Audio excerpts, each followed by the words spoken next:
आणि ह्या कोकणातली लोक असत ना, ती समृद्ध होण्याच्या मागे लागलेली असत, पण मुंबईत रवलेले त्यांचे जे चाकरमानी असत ते अजून त्यांचं धीर होणार नाही, कोकणात स्थायिक होतो.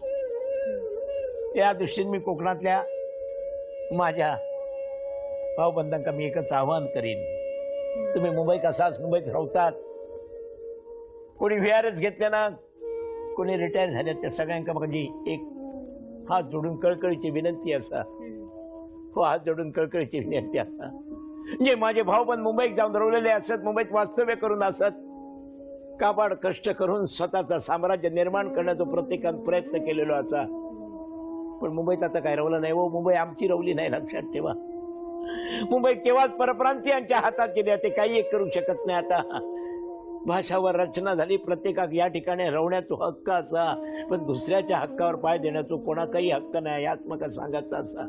आणि या दृष्टिकोनातून माझी मुंबईत केलेली कोकणातली माणसं ते अशी धडपडतात, अंधारात अशी कडमडतात, कोणा काय मार्ग दिसणार नाही, कारण त्यांना मार्ग दाखवणारा माणूस भेटणार नाही. तर मुंबईत राहणाऱ्या माझ्या चाकरमान्यांका सगळ्यांका हात जोडून विनंती करूची असा, ही तुमची कोकणातली जमीन, ही कोकणातली घरा तुमका जर वाचवची असतील तर येवा माझ्या गावाल्यानं, कोकणातल्या माझ्या भाऊबंधांनो कोकणात येवा, कोकणात वास्तव्य करा, तुमची जमीन तुमची घरा वाचवा.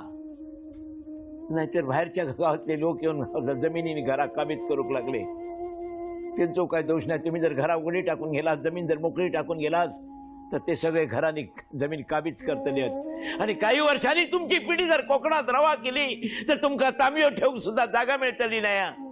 म्हणून माका सगळ्यांका हात जोडून विनंती करूच्या, जे रिटायर झाले, ज्यांनी व्हीआरएस घेतले नाही, त्या सगळ्यांका हात जोडून सांगायचा, येवा माझ्या गाववाल्यांनो, येवा कोकणात, येवा आपला वास्तव्य वाढवा, कोकण वाचवा, कोकण बचाव करा आणि कोकणाचा विकास करा. हा विकास करा, दुर्लक्ष करू नको.